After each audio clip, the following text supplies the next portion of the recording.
উৎসার গা শিউরে উঠল। কি সাংঘাতিক কথাবার্তা! উৎসার মাথা চক্কর দিয়ে উঠল। উৎসা বলল, আপনি একটা সাইকো, খুনি আপনি। মেয়েরাব আয়েশ করে বসলো। আয়েশি ভঙ্গিতে বলল, এগুলো শুনতে শুনতে অভ্যস্ত আমি, নতুন কিছু বলো। আপনি চিটার, বাটপার, মুখোশধারী অভিনেতা আপনি। কি নিদারুণ অভিনয় ক্ষমতা আপনার! মেহরাব হাই তুলতে তুলতে বলল। কারণ বলো, অযথা মাথা খাটিয়ে ভাবতে পারবো না আমি। উৎসাহ তেতে উঠল। এত কিছু করেও তার কি সুন্দর আয়েশি ভঙ্গি! খাপছাড়া ভাব। উৎসার গা পিত্তি জ্বলে উঠল। মেহরাবের কাছে এসে একটানে দাঁড় করিয়ে শার্টের কলার ধরে ঝাঁকিয়ে বলা শুরু করলো, কেন আপনি আমার সাথে এমনটা করলেন? বিয়ের দিন রিয়াদকে কিডন্যাপ করে আমার বাবার মান সম্মান ধুলোয় মিশালেন, অতঃপর নিজেই হিরো সেজে এসে আমায় বিয়ে করলেন। এসব করে নিজে হিরো প্রমাণ করতে চাইছিলেন আপনি। এসব করে কি লাভ আপনার? কেন আপনি আমার সাজানো গোছানো জীবনটাকে এভাবে এলোমেলো করে দিলেন? কেন দয়া করে চেয়েছিলেন আমার উপর? কেন এগুলো করেছেন কেন আপনি? মেহরাব দাঁতে দাঁত চেপে বলল, স্বামীর কলারে হাত দিতে হয় না, জানো না? এতটা অভদ্র হলে থেকে, আচ্ছা, এতটা অভদ্র হলে কবে থেকে? আর রইল ওই রিয়াদের কথা, এগুলো কি ও নিজের মুখে তোমায় বলেছে? হ্যাঁ। মেহরাব দাঁতে দাঁত চেপে বিড়বিড় করে বলল, সারা যে পাখা গজিয়েছে সেটা আগেই খেয়াল করা উচিত ছিল। তাহলে এত দূর আসতো না বিষয়টা। শালাকে টাইট দিতে হবে। মুখে বলল, তুমি ওর কথা বিশ্বাস করে নিলে? যেই ছেলেটা বিয়ের দিন না এসে তোমায় অপমান করলো, তুমি তার কথা বিশ্বাস করে নিজের হাজবেন্ডের কাছে জবাব চাইছো? বিশ্বাস করেছি কি করিনি সেটা পরের বিষয়। আপনি আপনার কাছে সত্যিটা জানতে চাই। একটা মানুষ এমনি এমনি তো কোনো কারণ ছাড়া এতগুলো কথা বলে না, তাই না? আর যদি সে মিথ্যে কথা বলে তাহলে আমি তাকে জেলের ভাত খাওয়াবো, আপনি শিওর থাকেন। এখন সত্যিটা বলুন। মেহরাব ঘাবড়ে গেল। উৎসাহ যে বিষয়টা এত সিরিয়াসলি নিবে কে জানতো! রিয়াদকে জেলের ভাত খাওয়াতে পারলে ওকে যে কি করবে সেটাই ভাবছে মেহরাব। একবার আর চোখে বউয়ের দিকে তাকালো। বউর অনুমূর্তি রূপ ধারণ করে দাঁড়িয়ে আছে। এদিক থেকে ওদিক হলেই সোজা গর্দান যাবে। কি হলো, উত্তর দিচ্ছেন না কেন? উৎসাহ এবার ধমকে উঠল। মেয়েটার সাহস তো কম না, ওকে ধমকাচ্ছে।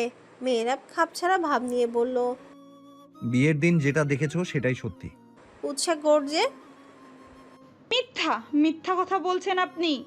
আমি যে মিথ্যা কথা বলছি তার প্রমাণ কি? আর আমার কি খেয়ে দেয়ে কাজ নেই নাকি?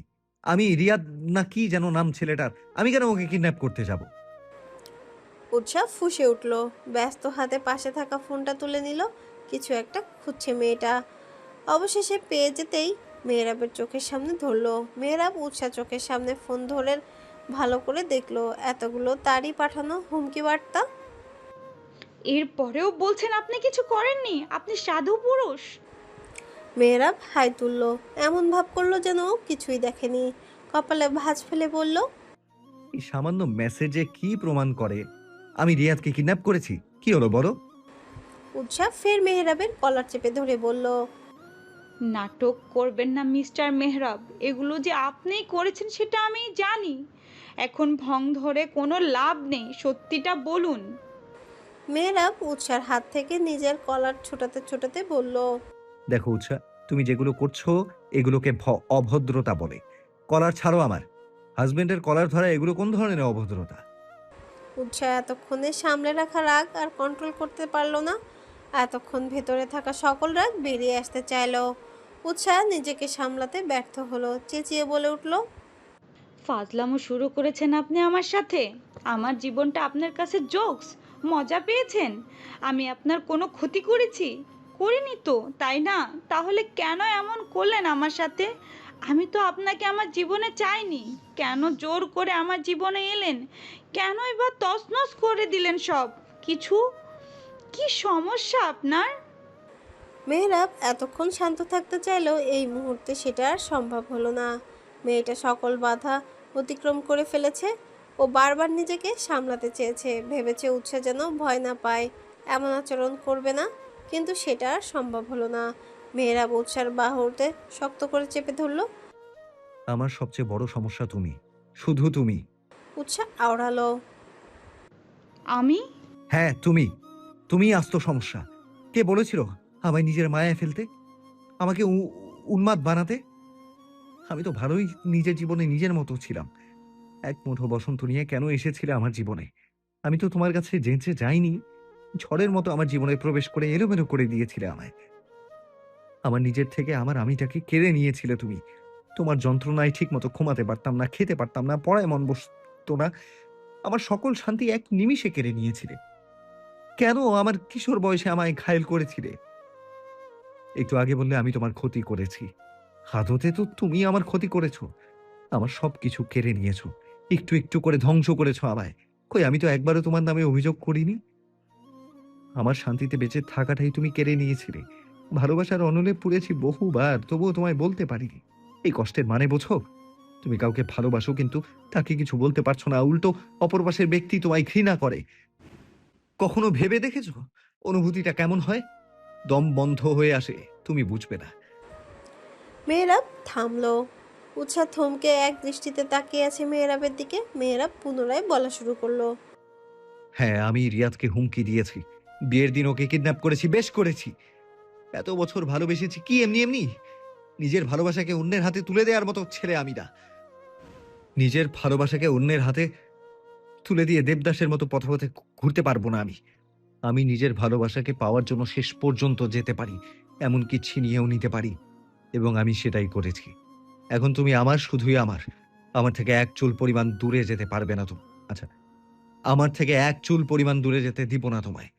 এতে যা কিছু হয়ে যাক, তুমি বুঝেছো? উৎসা থ হয়ে তাকিয়ে রইল মেহরাবের দিকে। ওর পেছনে এত কিছু হয়ে গেল আর ও জানতেই পারলো না। মেহরাব ওকে ভালোবাসে, আর যাই হোক মেহরাব ওকে ভালোবাসতে পারে না।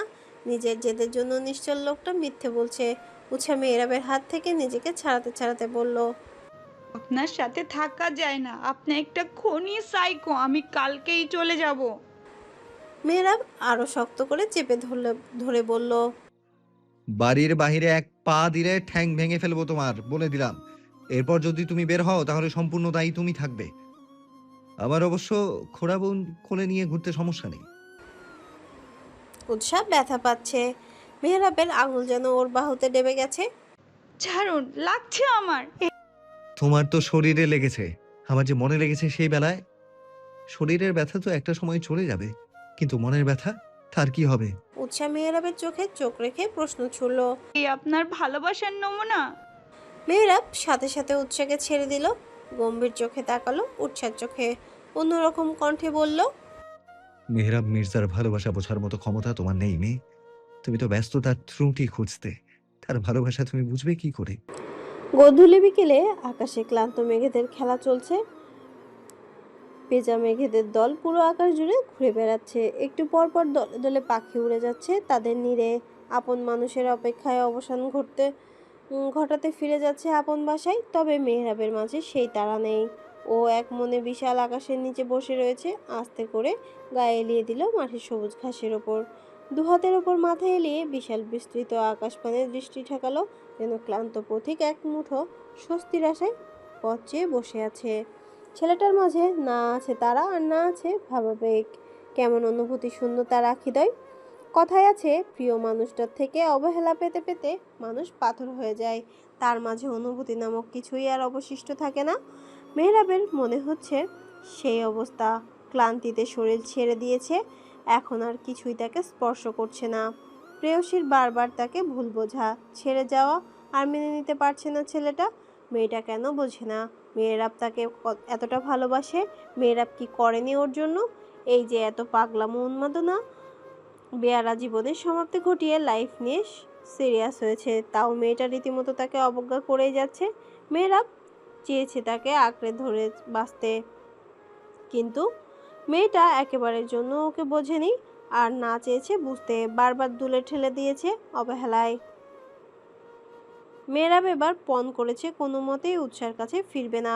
মেয়েটা বুঝুক তার শূন্যতা। ওর শূন্যতাও যদি উৎসাকে না ভাবায় তাহলে হয়তো দুজনের পথ আলাদা হয়ে যাবে। জোর করে আটকে রাখা যায়, তবে ভালোবাসা পাওয়া যায় না। কবি বলেছে, ভালোবাসলে তাকে মুক্ত পাখির ন্যায় উড়তে দাও। যদি সে ফিরে আসে তাহলে তোমার, আর না আসলে মেহরাবের বুকে মোচড় দিয়ে উঠল দম আটকে আসা অনুভূতি, কিন্তু ওর কিছুই করার নেই। উপরোক্ত বাক্যটির অর্থ মেহরাব হাড়ে হাড়ে বুঝতে পারছে। ও এতদিন জোর করে উৎসকে নিজের কাছে রাখতে চেয়েছে, আঁকড়ে থাকতে চেয়েছে, তবে এখন আর না। মেয়েটা নিজে থেকে না আসলে মেয়েরাব কখনোই তার কাছে ফিরবে না, আর না প্রেয়সীর প্রতি দুর্বল হবে। ভালোবেসেছে, ভালোবেসে এবং ভালোবেসে যাবে চিরকাল, তবে জোর করে নয়। মেহরাবের বুক চিরে দীর্ঘশ্বাস বের হলো। উৎসাহ ওকে ভালোবাসেনি, আর না ওকে বুঝেছে। যদি মেয়েটা ওকে ভালোই বাসতো তবে ভুল বুঝতো না, ওর ভালোবাসার গভীরতা বোঝার চেষ্টা করত। মেহরাবের ভালোবাসার গভীরতা মেপে এই বুকের লুটোপুটি খেত। কিন্তু পরিস্থিতি এখন ভিন্ন। গত দুদিন যাবৎ মেয়েরাব বাড়ি যায় না। বাড়ির কোনো খাবারই তার কাছে নেই, খবরই তার কাছে নেই, বললেই চলে। সে যে বেরিয়েছে কারোর সাথে যোগাযোগও করেনি, ফোন বন্ধ করে রেখেছে। আপাতত কাছের এক বন্ধুর বাসায় আছে। বন্ধুকেও বলে দিয়েছে তার খবর কাউকে না জানাতে। তবে সে এটা জানে উৎসাহ বাড়িতে নেই। ও বেরিয়ে আসার কতক্ষণ পরে বেরিয়েছে, বলে গেছে বাবার বাড়ি যাচ্ছে। সালেহা বেগমও মানা করেনি। মেহরাব বিস্তৃত আকাশপানে তাকিয়ে দীর্ঘশ্বাস ফেলে বলল, তুমি আমায় কখনোই ভালোবাসোনি বউ, আর না বুঝেছ। অবহেলায় রেখেছ দূরে দূরে। কখনো দূরে সরে গেলে কেঁদেও কুল পাবে না। তখন মনে হবে এই পৃথিবীতে মেহরাব মির্জা নামক এক উন্মাদ ছিল, যে তোমাকে এক বুক ভালোবেসেছিল। আমার মতো ভালো তোমায় আর কেউ বাসতে পারবে না, কেউ না। দেখে নিও। বিগত দুদিনে ঠিকমতো খাওয়া দাওয়াও করেনি মেহরাব। জীবনটা হুট করে কেমন বদলে গেল। আধো আধো খুনসুটিময় জীবনটা বিষাদে রূপান্তরিত হলো এক নিমেষেই। মেহরাব তো উৎসাকে কখনোই জোর করেনি, চেয়েছিল মেয়েটা নিজে থেকে এগিয়ে আসুক, তাকে একটু হলেও ভালোবাসুক, কিন্তু সেটা হলো না। সেই অপ্রিয় রয়ে গেল চিরজীবন। কি তবে তাকে অপ্রিয় হয়ে কাটাতে হবে? পাবে না প্রেয়সীর একটুখানি ভালোবাসা, প্রিয় হবার সুযোগ? মেহরাবের কাছে একটা প্রশ্নের উত্তরও নেই। বুক চিরে কবে বুক চিরে কবেও হাহাকার দীর্ঘশ্বাস বেরিয়ে আসে। বিগত দুদিন ঘুমও হয়নি। হবে কি করে? শূন্য বুকে প্রেয়সীর হাহাকার তার রাতের ঘুম কেড়ে নিয়েছে। সারা রাত এপাশ ওপাশ করেও ঘুমোতে পারেনি। ক্লান্তিতে চোখ বুজে আসছে মেহরাব। ক্লান্তিতে চোখ বুজে ফেলল, তলিয়ে গেল ঘুমের দেশে। বিগত দুটো দিন উৎসার মনে হলো কেমন ঘোরের মাঝে কেটে গেল, কিছুই বুঝতে পারলো না। মনে মনে কিছুটা খুশিও হলো। এখন সে মুক্ত, মুক্ত পাখির ন্যায় জীবনটাকে উপভোগ করবে। মেহরাব নামক সাইকোটা আর তাকে আটকে রাখতে পারবে না। উৎসাহ ভেবে নিয়েছে ও আর কখনোই ও বাড়িতে ফিরে যাবে না। বিগত দুদিন ভালোই গেছে তার। সকালবেলায় কলেজে গিয়েছে, কলেজ থেকে এসে ঘুমিয়েছে। বিকেলে ভাইয়ের সাথে খুনসুটি, তানজিলার সাথে কলে আড্ডা, রাতে একটু পড়তে বসেছে। ব্যাস, এভাবেই কেটে গেছে দুটো দিন। বাবা মা ভাইয়ের আদরে সে দিব্যি আছে। যেদিন এসেছিল সেদিনই অবশ্য তনয়া বেগম জিজ্ঞেস করেছিল। জামাই বাবা কোথায়? উৎসাহ কপাল কুঁচকে জিজ্ঞেস করেছিল। আমি এসেছি এতে খুশি হওনি? না না, খুশি তো হয়েছি, কিন্তু মেহরাব আসেনি। জিভে দিয়ে ঠোঁট ভিজিয়ে নিল। না চাইতেও তাকে মিথ্যা কথা বলতে হবে। তনয়া বেগমকে সত্যিটা জানতে দেয়া যাবে না। তারা যে দেখে শুনে মেয়েকে একটা সাইকো খুনির হাতে দিয়েছে, সেটা জানলে তারা কষ্ট পাবে। না, উনি কাজে ব্যস্ত, তাই আমি একাই এসেছি। এরপর আর কেউ কিছু জিজ্ঞেস করেনি। উৎসা পড়েছিল। এমন সময় রুমে প্রবেশ করছে তিয়াস। উৎসার মাথায় কাট্টা মেরে বলে। কিরে পেতনি, কি করিস? উৎসা মাথা ডুলতে ডুলতে এক প্রকার ঝাড়ি দিয়ে বলে, দেখছো না পড়ছি, কানা হয়ে গেলে নাকি? তুই নিজে থেকে পড়ছিস? তাও আমায় মানতে হবে? না মানলে নাই, কি বলতে এসেছো সেটা বলে বিদায় হও। তোর ঘরে তোর ঘরে আমি থাকতে আসিনি, জরুরি কাজে এসেছি। মেয়েরবের সাথে তোর কথা হয়েছে? উৎসা ঘাবড়ে গেল। ভাইকে এখন কি জবাব দিবে? বিগত দুদিন মেহেরাবকে একবারও কল দেয়নি, আর নাও দিয়েছে। লোকটা কল দিলেও ধরবে না বলে পণ করে বসেছিল। এখন তিয়াসকে সেটা বলবে কি করে? আসলে কালকে রাতের পর ওনার সাথে আমার আর কথা হয়নি। উনি নাকি আজকে ব্যস্ত থাকবে, তাই আমিও আর কল দেইনি। বিকেল থেকে ওকে কল দিচ্ছি, বিকেল থেকে ওকে কল দিয়ে যাচ্ছি, বেটার ফোন ধরার না। বিকাল থেকে ওকে কল দিয়ে যাচ্ছি, বেটার ফোন ধরার না আমি নেই। ওর সাথে আমার জরুরি কথা ছিল, তোকে ফোন দিলে বলিস আমার সাথে যোগাযোগ করতে। উৎসাহ মাথা নেড়ে সায় জানালো। তিয়াস রুম থেকে বেরিয়ে গেল। উৎসাহ ওর যাওয়ার দিকে তাকালে ফোঁস করে দম ছেড়ে বলল, বজ্জাত বেটা এখানেও আমায় শান্তি দেবে না। কেটে গেল আরও 3টে দিন। উৎসার কাছে মেহরাবের কোনো খবর নেই, আর না ইচ্ছে আছে খবর নেওয়ার। কিন্তু ও অবাক হয়েছে এতদিনেও মেহরাবের কাছ থেকে কোনো কল না পেয়ে। লোকটা তো ওকেও এতদিন বাবার বাড়িতে থাকতে দেওয়ার মতো মানুষ না। ওকে হুমকি ধামকি দিয়ে নিয়ে যেত। তাহলে কি কিছু হলো মানুষটার? উৎসাহ বাজে চিন্তা মাথা থেকে বের করে দিল। এমন সময় পাশ থেকে ফোন বিকট শব্দে বেজে উঠল। আচমকা এমনটা হওয়ায় উৎসাহ ভয় পেয়ে গেল। নিজেকে সামলে ফোন ধরতেই দেখলো রিনির কল। এই সময়ে রিনির কল দেওয়ার কারণ খুঁজে পাচ্ছে না। উৎসাহ ফোন রিসিভ করে কানে নিল। কুশল বিনিময় করে প্রথমেই রিনির প্রশ্ন। মেহরাব কোথায় জানিস বনু? ওর সাথে তোর কথা হয়েছে? উৎসাহ থ হয়ে গেল। রিনি ওকে এই কথা জিজ্ঞেস করবে ভাবেনি। কি উত্তর দেবে এখন? তোতলানো কণ্ঠে বলল। কেন? উনি বাড়িতে যাননি? রিনি তড়িৎ গতিতে জবাব দিল। না, তুই যাওয়ার পর একদিনও বাড়ি আসেনি, আর না ফোন রিসিভ করেছে। আমি তোর ভাইয়া, মা, বাবা সবাই চিন্তিত। এতবার করে কল দিচ্ছি, বারবার ফোন বন্ধ বলছে। ছেলেটা তো এমন করার মানুষ না। উৎসাহ কি জবাব দিবে বুঝতে পারছে না। রিনি পুনরায় জিজ্ঞাসা করলো। মেহরাবের সাথে তোর কথা হয়েছে? তোদের বাড়ি গেছে? এতদিন হয়ে গেল, তুইও আসছিস না। উৎসাহ থতমত খেয়ে বলল। জবাবের কষ্ট শূন্য ওর। কিছুই বলার মতো নেই। কি হলো বল। আসলে এ বাড়িতে আসার পর থেকে আমার ওনার সাথে কথা হয়নি। উনিও কল দেয়নি আর আমিও না। তোদের বাড়িও যায়নি? উৎসাহ মিনমিন কণ্ঠে জবাব দিল।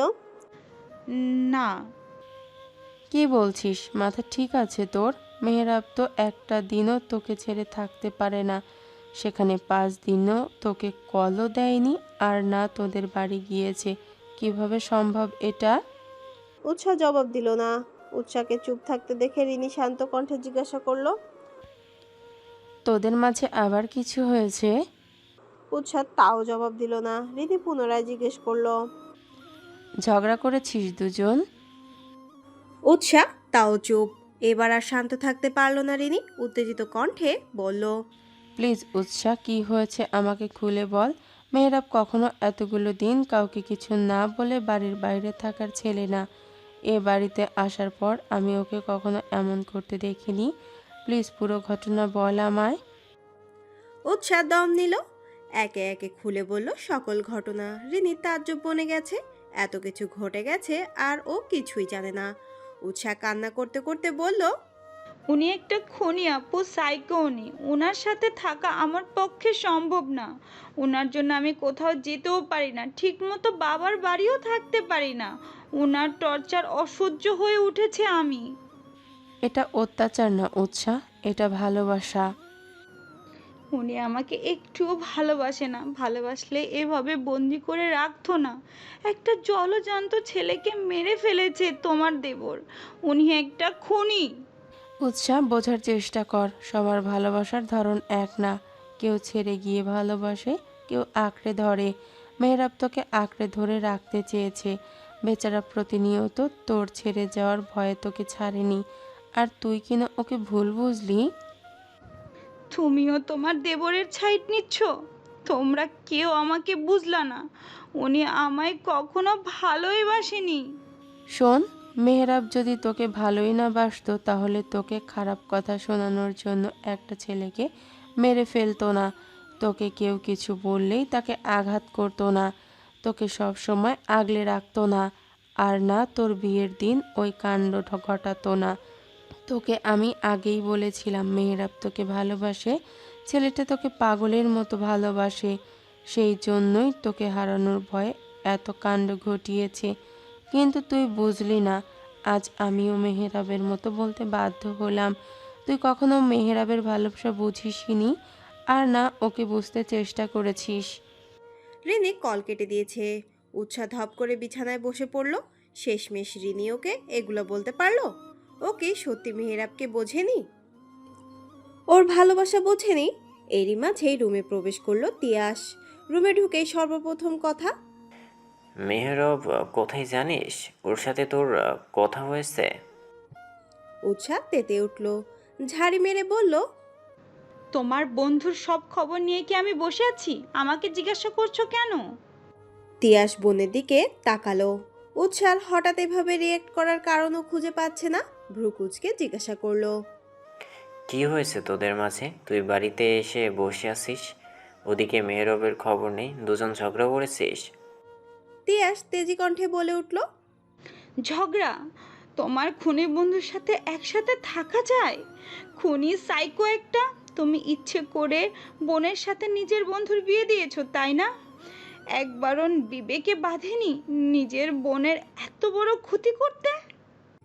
তিয়াস ঠাস করে চর বসিয়ে দিল উৎসার গালে। উৎসাহ থ হয়ে তাকিয়ে রইল নিজের ভাইয়ের দিকে। তিয়াস বলল, তুই কাকে খুনি বলেছিস? মেহরবকে? ওর মতো ছেলে আরেকটা খুঁজে দেখাতে পারবি? ঠিক আছে, মেনে নিলাম ও খুনি। বল, কাকে খুন করেছে ও? উৎসাহ চুপ। তিয়াস ধমক দিল। বল। উৎসাহ মিনমিনে গলায় বলল, ইমনকে। তুই জানিস ইমন সম্পর্কে? কতটুকু জানিস? জানিস কতটা জঘন্য ছেলে ছিল? মেহরব ওকে মেরেছে তোকে, এটা কে বলল? রিয়াদ।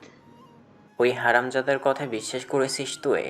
আর ও নিজেই তো এক নম্বরের খারাপ ছেলে। ইমন সেদিন তোদের বাজে কথা বলায় আমি, মেহরব, আমাদের গ্রুপের ছেলেরা মিলে ইমনকে মেরেছিলাম। মেহরব রাগের মাথায় বলেছিল ওকে খুন করে ফেলবে, যদিও ইমনের অবস্থা তখন বেশি ভালো ছিল না। ইমন আমাদের হাত থেকে পালাতে বড় রাস্তার দিকে দৌড় দেয়। সেখানেই একটা বাসের সাথে ওর ধাক্কা লাগে, পরে হসপিটালে ভর্তি করলে 2 দিন থেকে মারা যায়। মেহরব ওকে মারিনি। উৎসাহ বিস্মিত, স্তম্ভিত, কিংকর্তব্য বিমূঢ় হয়ে তাকিয়ে রইল ভাইয়ের দিকে। কিছু বলার ভাষা হারিয়ে ফেলেছে ও। তাও নিজেকে সামলে কোনো মতে বলল, বিয়ের দিন উনি রিয়াদকে কিডন্যাপ। উৎসাহ পুরোটা বলার আগেই তিয়াস আটকে দিল। বলল, আমি জানি সেই ঘটনা। রিয়াদ ভালো ছেলে না, সেই জন্যই মেহেরব ওকে হুমকি দিয়েছিল তোকে বিয়ে করতে রাজি না হতে। যদিও প্রথমে আমরা কিছুই জানতাম না। বিয়ের আগের দিন রিয়াদের আসল রূপ সম্পর্কে অবগত হই আমরা। তখনই আমরা প্ল্যান করি ওকে কিডন্যাপ করার। মেহেরব সকল প্ল্যানই আমি জানি। বেস্ট ফ্রেন্ড আমি ওর। এক, রিয়াদ খারাপ। 2, বাবা আমাদের কথা বিশ্বাস করবে না। ভোর হলেই আত্মীয়রা চলে আসবে। আমাদের হাতে শক্ত কোনো প্রমাণও ছিল না যেটা আমরা বাবাকে দেখাবো। তাই এটা ছাড়া আমাদের কাছে অন্য কোনো উপায় ছিল না। আমি জানি মেহরব তোকে ভীষণ ভালোবাসে, সেই জন্য ওর সাথে বিয়ের কথাটা আমি তুলেছি। মেয়ের বিয়ে ভেঙে যাওয়ায় বাবা ভেঙে পড়েছিল। এমনি হলে মেহরবকে বাবা কিছুতেই মেনে নিত না। সব মিলিয়ে ভাই হিসাবে আমার কাছে মেহরবকেই তোর জন্য বেস্ট মনে হয়েছে, তাই ওর সাথেই তোর বিয়ে দিয়েছি। উৎসাহ থমকে গেছে। ওর পিছনে এত কিছু হয়েছে আর ও সব কিছু সম্পর্কে জানেই না। তিয়াস দীর্ঘশ্বাস ফেলে বলল, মেহরাব ছেলেটা সত্যি তোকে অনেক ভালোবাসে, অনেক বেশি ভালোবাসে। ভাই হিসাবে আমি তোকে বলছি, মেহরাবের চেয়ে ভালো ছেলে কেউ তোর জন্য হতে পারে না, আর হবে না। তিয়াস বোনের মাথায় হাত বুলিয়ে দিল। যাওয়ার আগে বিড়বিড় করে বলল, ছেলেটা কোথায় আছে কে জানে, যেখানেই আছে সুস্থ আছে তো। রাতের আলো আঁধারের খেলায় ব্যালকনিতে দাঁড়িয়ে আছে এক নারী অবয়ব। নারী অবয়বের পরনে শাড়ি, ছেড়ে রাখা আঁচল বাতাসের ঝাপটায় উড়ে যাচ্ছে। খোলা চুলগুলো দুলছে হাওয়ার তালে তালে। নারীটির মাঝে কোনো হেলদোল নেই।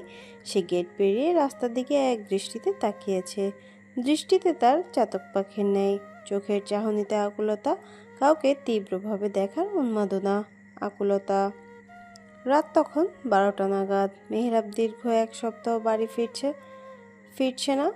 এতদিন পরিবারের থেকে দূরে থেকে নিজেও ভালো ছিল না। সালেহা বেগম ছেলের জন্য পাগলামি করছেন, একটা মেয়ের জন্য। আর যাই হোক, নিজের পরিবারের মানুষদের কষ্ট দেওয়ার কোনো প্রশ্নই আসে না। মেয়েটা যেখানে ওকে বোঝেইনি, সেখানে ওর অভিমান, ওর অনুপস্থিতি তাকে ভাবাবে, এটা ভাবাও ভুল।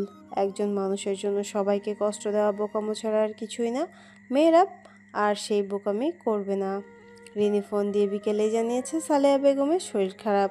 ছেলের জন্য চিন্তা করতে করতে অসুস্থ হয়ে পড়েছেন তিনি। মেহেরাব শুনেই চলে এসেছে। সদর দরজায় ধাক্কা দিতে দরজা খুলে গেল। মেহেরাব ধীরে ধীরে এগিয়ে গেল বাবা মায়ের রুমের দিকে। দরজার ভেতর থেকে আটকানো, তার মানে সবাই ঘুমিয়ে গেছে। এত রাতে নিশ্চয়ই জেগে থাকবে না। ওর আগেই বোঝা উচিত ছিল। বিকেলে ঘটনা শুনে বের হতে নিলে কিছু কাজে আটকে যায়। কাজ শেষ করে আসতে আসতে এত রাত হয়ে গেছে। মেহেরাব ক্লান্ত পায়ে এগিয়ে গেল সিঁড়ির দিকে। সিঁড়ি বেয়ে সোজা নিজের রুমে চলে এলো। দরজা খুলতেই ধরা দিল অমানিসা। পুরো রুম অন্ধকার। ব্যালকনিতে মৃদু আলোর বাতিখানা জ্বলছে। সেখান থেকে স্বল্প আলো এসে পড়ছে রুমে। সেই আলোয় আবছা আবছা রুমে জিনিসপত্র দেখা যাচ্ছে। মেহরাবের কপালে ভাঁজ পড়লো কয়েকটা। রুমের লাইট বন্ধ, তাহলে ব্যালকনিতে লাইট কে জ্বালালো? মেহরাবের যতটুকু মনে পড়ে ও লাইট অফ করে রেখে গিয়েছিল। তাহলে কে জ্বালালো? উৎসাহ। সেদিনও যাওয়ার পর উৎসাহিত রুমে ছিল। জ্বালালে জ্বালাবে, তাতে ওর কি? মেহরাব আবছা আলোয় হাতের রুমের লাইট জ্বালালো। এদিক ওদিক না তাকিয়ে সোজা কাবার্ডের দিকে গেল। পরনের শার্টটা কুঁচকে যাচ্ছে, তাই অবস্থা। সারাদিন এদিক সেদিক ঘোরাঘুরি করে বেশ ক্লান্ত লাগছে। এই মুহূর্তে গোসল না করলেই নয়। মেহরাব কাবার্ডে কাপড় নিতে গিয়ে খেয়াল করলো পাশে উৎসার কাপড় রাখা। দুজন ভাগাভাগি করেই কাপড় রেখেছে। তাহলে কি মেয়েটা ওর কাপড় নিয়ে যায়নি? কার জন্য রেখে গেছে এগুলো? সে তো আর আসবে না। এগুলো দিয়ে মেয়েরা কি করবে? উল্টো মেয়েটার স্মৃতি মনে পড়লে বুকের ভেতর মোচড় দিয়ে ওঠে। এই যে তার কাপড়গুলো দেখে মেয়েরাবের বুকে বিচ্ছে।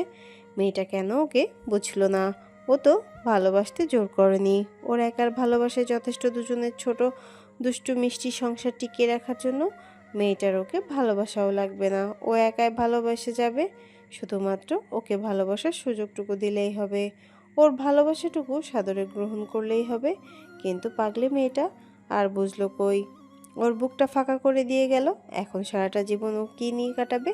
থাকবে কি করে মেয়েটাকে ছাড়া? এই মেয়েটাকে পাওয়ার জন্যই তো এত উন্মাদনা, এত কিছু। তবু মেয়েটা বুঝলো কই? মেহরাব আলতো হাতে উৎসার একটা ড্রেস তুললো, শক্ত করে জড়িয়ে ধরলো বুকের মাঝে। যতটা শক্ত করে ধরা যায়। মনে হলো ও বুঝি উৎসাকেই জড়িয়ে ধরেছে। বুকের হাহাকার কিছুটা হলেও কমলো। জামাটা থেকে উৎসার গায়ের ঘ্রাণ ভেসে আসছে। কি মিষ্টি মন মাতানো সুবাস। মেয়েটা হয়তো কখনোই ওর ভালোবাসা বুঝবে না। কতটা আকুলতা নিয়ে মেহরাব তাকে চেয়েছিল সেটাও বুঝবে না। জানবে না মেহরাবের বুকের ভেতরে থাকা দহনের অস্তিত্ব। মেহরাব কিছুক্ষণ সেভাবেই কাটালো।